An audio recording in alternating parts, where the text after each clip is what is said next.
Welcome back, everybody. We are going on to Game 3 here in the first semi-final match of the Team Liquid Legacy Star League Season 2. Julia is down 0-2. The next map is going to be Wind and Cloud. And he's got to win it here if he wants to make a stand. This is it. The new map by Rose of Dream.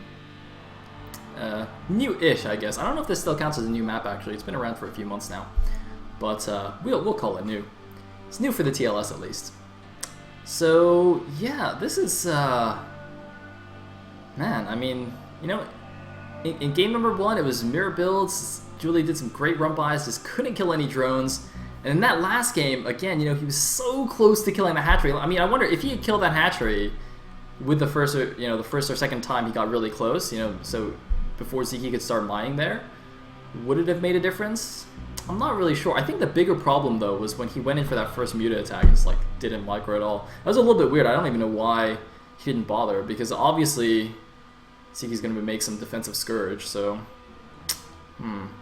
Anyway, game number 3, here we go!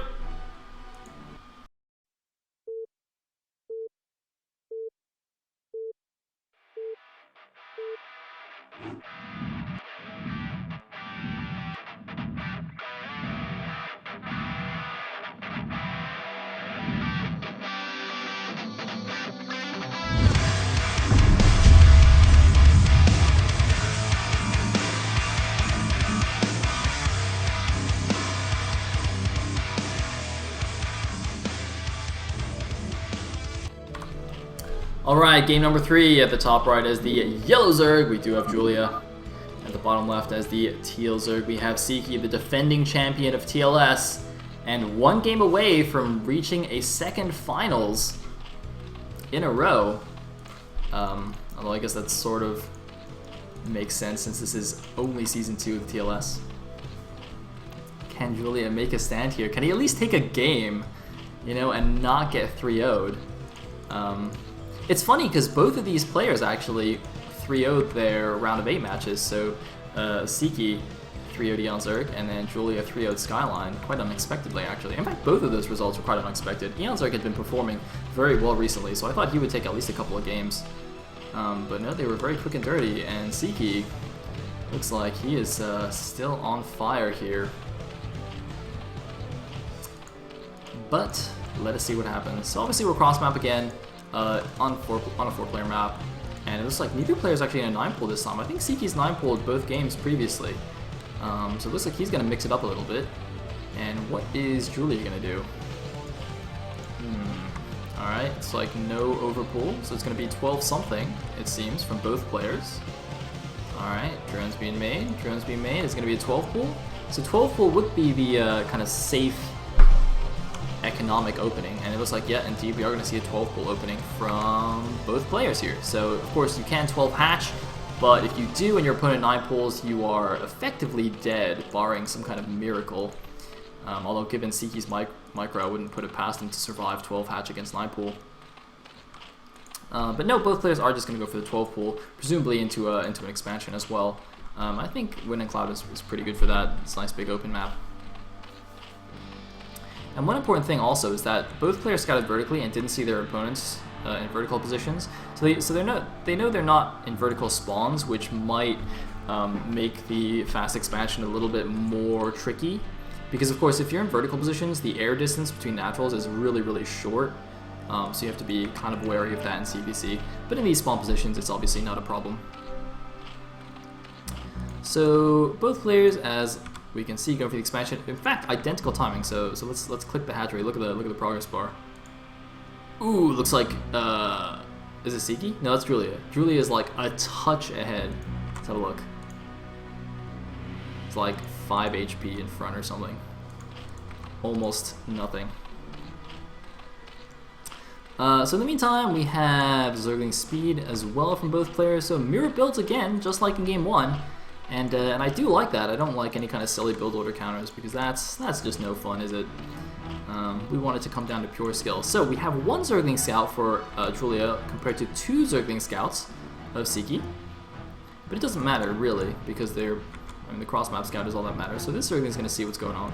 Although he might get intercepted by the rest of these Lings, though. Sziky's going to try and catch him You can see he's just kind of poking around here. He wants to stop that guy. And, oh, he's going to get him. Oh, that slippery little Zergling went right through the crack there. Oh, he's not getting in the main, though. Oh, caught him at the end. But he saw the expansion, so he knows what's going on. Just seeing the timing of that expo, Julia should know exactly what's going on. Interestingly, he's actually hiding his Zerglings in his main base, even though there's no Overlord nearby, because they're cross positions, so he doesn't need to do that anymore. Yeah, okay, he's moving out now. Although he might actually be baiting a run-in or something. Look at this, he's like deliberately concealing those Zerglings, but I mean, Sziky's gonna see it now. So, I'm not really sure what that was about. I mean, he knew they were cross positions, so there couldn't be an Overlord there at that time. This is a little bit weird. Hey, looks like Lair is well on its way for both players again. Basically identical timing. It looks to me like Julia might have an extra drone. 1, 2, 3, 4, 5, 6, 7, 8, 9. 1, 2, 3, 4, 5, 6, 7, 8, 9. No, it looks like 9 on 9 actually. On minerals, that is. And nothing at the natural, as we can see. So Spire's now on the way for them both. Now, I don't really like this Spire positioning as much. Well, actually, the Spire positioning of both players isn't fantastic. I mean, Julia has slightly less surface area to get attacked by Lings, and he can also build a Sunken here if need be. That'll be very well protected. Sziky's, on the other hand, is just completely open, so, you know, Lings can get a nice surround here and snipe it if that would have happened in the later stages of the game. Although, hold that thought, looks like we do have a big Zergling attack coming in for Sziky. What does Julia have? Julia has a decent number of Zerglings of his own. I'm not sure if he can match Sziky's numbers here, but he will have the defender's advantage, although he doesn't have a Sunken Colony to help him out. And actually, he's going to be a little bit careful not to lose his Hatchery. He's trying to get a decent position here, but look at this. Sziky's forcing him into a bad engagement.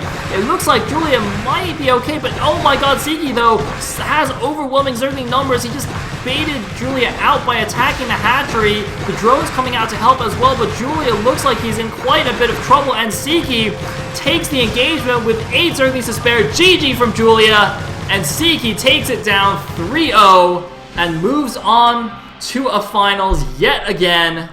Sziky, wow, in emphatic fashion, 3-0 in the round of 8 over Eon Zerg, 3-0 here in the semifinals over Julia. He just cannot be stopped. And, well, he's going to go for his second TLS win, I guess. So that is that for series number 1. But don't worry, guys, we have another best of 5 coming. It's going to be a TVZ this time between Terror and Technics. So stay tuned for that.